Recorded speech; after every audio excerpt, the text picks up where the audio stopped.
جس اعظم خان کو میں جانتا ہوں وہ ایماندار آدمی ہے، قابل آدمی ہے، اور جس طرح کی باتیں میں نے پڑھی ہیں سائفر میں وہ کہہ نہیں سکتا۔ جب تک میں اعظم خان کے منہ سے نہیں سنوں گا میں مانوں گا نہیں، کیونکہ اس میں یہ کئی باتیں حقیقت کے ساتھ نہیں ہیں، یا تو زبردستی سے اسے کروایا گیا ہے۔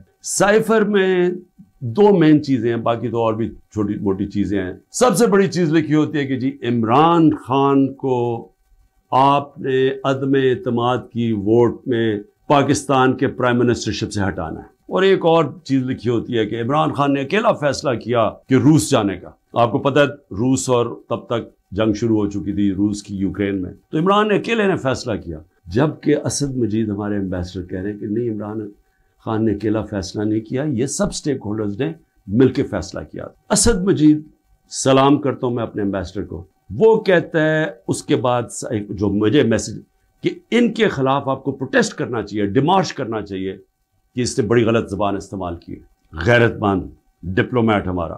لیکن وہ غیرت یہاں نہیں جاگتی جب وہ یہاں پہنچتا ہے۔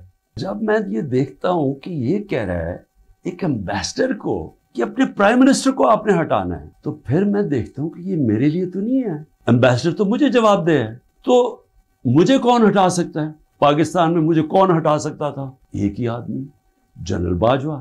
سائفر تو جنرل باجوہ کے لیے اس نے بھیجا ہے۔ مجھے خبریں آتی رہتی تھیں کہ جناب فیصلہ ہو گیا آپ کی گورنمنٹ ہٹانے کو، مجھے رپورٹ آ رہی رہتی، آئی بی والے مجھے آ کے بتاتے تھے کہ جی دیکھیں شہباز شریف کی خفیہ میٹنگز ہو رہی ہیں، بیچ میں ان کے لوگ پڑے ہوئے ہیں، جنرل باجوہ کی کوئی فادر ان لا ان کے گھر میٹنگز ہو رہی ہیں، یہ ساری مجھے خبریں آ رہی تھیں۔ لندن کسی کو بھجوایا جا رہا ہے، تو میں مانتا نہیں تھا۔ میں جنرل باجوہ کو جب ملتا تو وہ کہتے تھے ہو ہی نہیں سکتا، ہم تو کنٹینیوٹی چاہتے ہیں۔ کون پرائم منسٹر کو ہٹا سکتا ہے سوائے ایک آدمی کے جس کے پاس پاور ہے؟ پاکستان میں پاور ادھر ہی ہے، سپر کنگ ہے، سب پوچھنے والا کوئی نہیں ہے، لیکن پاور ہی پاور ہے۔ اس کے بعد اگلے دن عدم اعتماد اسمبلی میں ٹیبل ہو جاتی ہے، اور ایک دم ہمارے لوگ ہلنا شروع ہو جاتے ہیں، اور پھر ہمارے اتحادی وہ بھی ایک دم ہمارے سے خوش نہیں ہوتے۔ لیکن یہ یاد رکھیں کہ یہ ٹائم کون سا تھا؟ یہ وہ ٹائم تھا جب پاکستان کی اکانومی 17 سال میں سب سے بہتر امپروو کر رہی تھی۔ مجھے پاکستانی ہوتے ہوئے میں آپ کو سچ بتانا چاہتا ہوں، مجھے شرم آئی کہ اس کی جرت کیسے ہوئی کسی چھوٹے ایک آفیشل کی کہ جو ہمیں اتنی بڑی دھمکی دے دے اور ایمبیسڈر کے ذریعے میسج بھجوائے کہ پرائم منسٹر کو ہٹا دو۔ لیکن اس کی غلطی نہیں تھی، شرم یہاں نہیں آ رہی تھی۔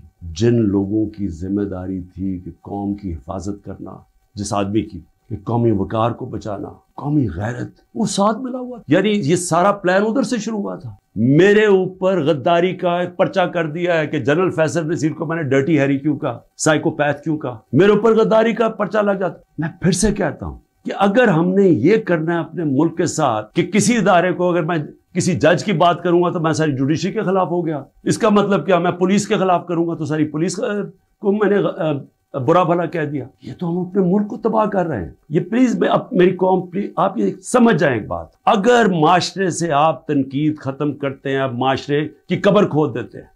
چیف جسٹس صاحب کو میں نے وہ سائفر بھیجا کہ جی اس کے اوپر انکوائری کروائیں، نیشنل سیکیورٹی کاؤنسل کے سامنے رکھا، نیشنل سیکیورٹی کاؤنسل کے سامنے 30 مارچ کو میں نے رکھا کہ جی یہ ہے، سارے آرمی چیفز بیٹھے ہوئے تھے، سروس چیفز بیٹھے ہوئے تھے، سب کے سامنے رکھا کہ یہ اس نے لکھا ہے، اور آپ کا ایمبیسڈر کہہ رہا ہے کہ ان کو پروٹیسٹ کرو کہ یہ کسی کی جرت نہیں ہونی چاہیے اس طرح کا، کسی بھی ایک ملک کو، آزاد ملک کو اس طرح کا زبان استعمال کرنی۔ انہوں نے کہا جی ہاں مداخلت تو ہوئی ہے، تنقید کی، امریکہ کو پروٹیسٹ بھی کیا نیشنل سیکیورٹی کاؤنسل نے 30 مارچ کو۔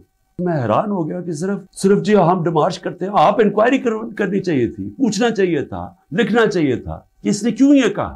اور انکوائری جب ہونی تھی تو ایک آدمی نے سامنے آ جانا تھا، جنرل باجوہ نے۔ مسلسل یہ جناب ان کی میٹنگز ہوتی تھی، ان کی وہ چارج افیئر سے ملتے تھے۔ کیا ISI کو نہیں پتا تھا کہ پچھلے 3 مہینے کے اندر ہمارے پارلیمنٹیرینز، ہمارے PTI کے بیک بینچرز اور یہ اپوزیشن لیڈر سے بار بار امریکن ایمبیسی میں جا رہے تھے۔ ارشد شریف نے پورا پروگرام کیا، بتایا کہ کون سے دن کون سے لوگ گئے۔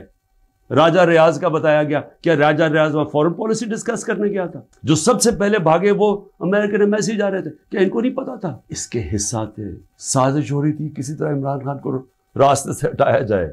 امریکہ کی ایک بات سمجھ ہے، امریکہ جو ہے وہ اپنے مفاد کے لیے فیصلے کرتا ہے، وہ دوستیاں نہیں نبھاتا۔ امریکہ اپنے انٹرسٹ کو پروٹیکٹ کرتا ہے۔ ہمارا کام ہے ہم اپنے انٹرسٹ پروٹیکٹ کریں. سائفر پہ کیا لکھا کہ عمران خان خود روس گیا ہے. میں عمران خان نے خود روس کیوں جانا تھا؟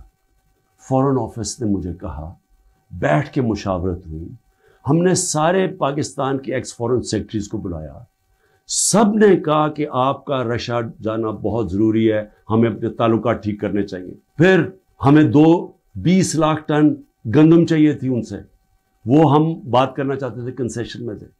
اس کے بعد جب ٹینشن ہوئی یوکرین سے تو تیل کی قیمتیں آسمانوں پہ چلی گئیں, کموڈیٹی سپر سائیکل آ گیا. انہوں نے کہا کہ آپ وہاں جا کے تو ان سے نیگوشیٹ کریں سستا تیل. تو سارا اسٹیک ہولڈرز کے ساتھ جتنے بھی تھے انہوں نے پورا پلان کیا. ہم ٹرپ پہ جانے لگے, شام کو ٹینشن بڑھ گئی روس کی اور یوکرین کی. میں نے جانے سے پہلے جنرل باجوہ سے پوچھا کہ کیا مجھے جانا چاہیے یا نہیں. انہوں نے کہا ہم سب بیٹھے ہوئے ہیں, ہمارے خیال میں آپ کو جانا چاہیے. تو سب سے پوچھ کے میں روس گیا, میں اپنی ذات کے لیے تو نہیں گیا. تو واپس آیا تو جناب جنرل باجوہ نے اس کے 2 دن بعد کہ جی مذمت کرو کہ جو روس چلا گیا وہاں.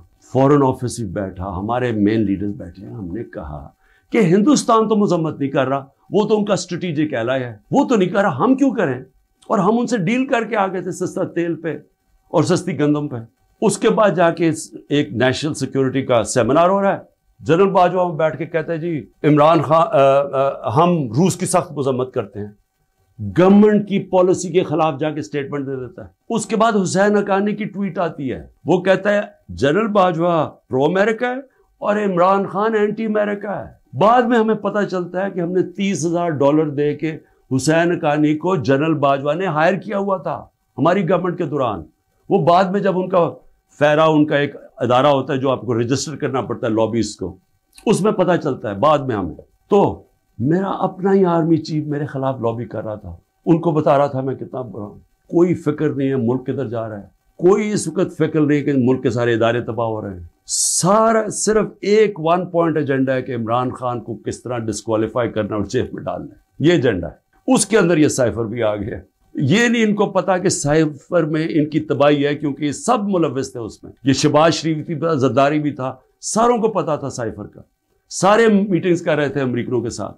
انکوائری سب سے بڑی یہ ہونی چاہیے سائفر کے اوپر جو FIA نہیں کر سکتی. اگر صحیح انکوائری کروانی ہے تاکہ ہم آگے یہ غلطیاں نہ کریں, تو انکوائری یہ ہونی چاہیے کہ یہ سازش میں کون کون شریک تھا کہ گورنمنٹ گرا کے ایک ملک کی اکانومی کی تباہ کیا, آج پاکستان کو گھٹنوں پہ رکھ دیا. آج اگر ہم ان کی مدد نہ کرتے اور IMF سے نہ کہتے کہ آپ کی سٹینڈ بائی ایگریمنٹ کے ہم ساتھ ہیں, تو پاکستان ڈیفالٹ کر گیا تھا.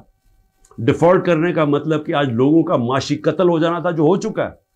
اس سے دگنی مہنگائی ہو جانی تھی, بے روزگاری یعنی سارا جو ہماری باہر سے فائنینسنگ ختم ہو جانی تھی, جو آگے آج ہی برے حالات ہیں اس سے دگنے ہو جانے تھے. ساری دنیا میں خبر دیکھا کہ مجھے ایک مجرم کی طرح پکڑ کے لے کے جا رہے ہیں, تو میرے اوپر 30 کیس ہو جاتے ہیں. جب میں 4 دن بند ہوتا ہوں اندر, جب جیل کے اندر, تو 30 کیس میرے اوپر ہو جاتے ہیں کہ جی میری وجہ سے وہ جو رد عمل آیا. اور رد عمل نہیں آنا تھا کہ جب آپ ناانصافی کرتے ہیں, جو سپریم کورٹ کہتا ہے ناانصافی ہے, وہ جو بچارے نکلتے ہیں پرامن مظاہرے کرنے کے لیے جو 27 سال سے ہم نے کیے ہیں, ان کے اوپر گولیاں چلاتے ہیں. 25 لوگ ہیں جن کو انہوں نے شہید کیا ہے. 16 کے پاس ہمارے پاس ڈیٹس ہیں, 9 غائب ہیں ابھی. 3 لوگوں کی ٹانگیں کٹتی ہیں, ایک آدمی پیرالائزڈ ہے اس وقت, کمر پہ گولی لگتی ہے. اور یہ کیا کرتے ہیں, اوپر سے انہی کے اوپر کیس بنا دیتے ہیں. ساری دنیا کے اندر اب جب ایک کوئی پولیس کی گولی لگی تھی نا ایک فرانس کے اندر, 4 دن سارے فرانس میں آگ لگی, 100 بلڈنگز اور گاڑیاں جلا دی لوگوں نے. تو کوئی پوچھ نہیں رہا کہ آپ پاکستانی نہیں تھے, اور 100 لوگوں کو گولیاں اور لگتے ہیں, اور جن کو ایک کو جس کو گولی لگتی ہے ٹانگ کٹ جاتی ہے, اس کو پکڑ کے جیل میں ڈال دیتے ہیں. حکومتیں چلتی ہیں اخلاقی قوت پہ, ڈنڈے مار کے جانور چلتے ہیں. ڈنڈے مار کے نہیں چلوا سکتے آپ لوگوں کو اگر آپ یہ سمجھتے ہیں کہ اس کی ظلم کی وجہ سے یہ چوروں کو تسلیم کر لے گی قوم, جو 30 سال سے ملک کو لوٹ رہے ہیں, جن کے پیسے باہر پڑے ہیں, جن کی سارا یہ جیسے انہوں نے اقتدار سے لے کے پھر باہر بھاگ جانا ہے, تو اگر یہ سمجھتے ہیں کہ لوگ اس خوف کی وجہ سے ان کو تسلیم کر جائیں گے, مجھے ترس آ رہا ہے ان لوگوں کے اوپر جن کی یہ سوچ ہے.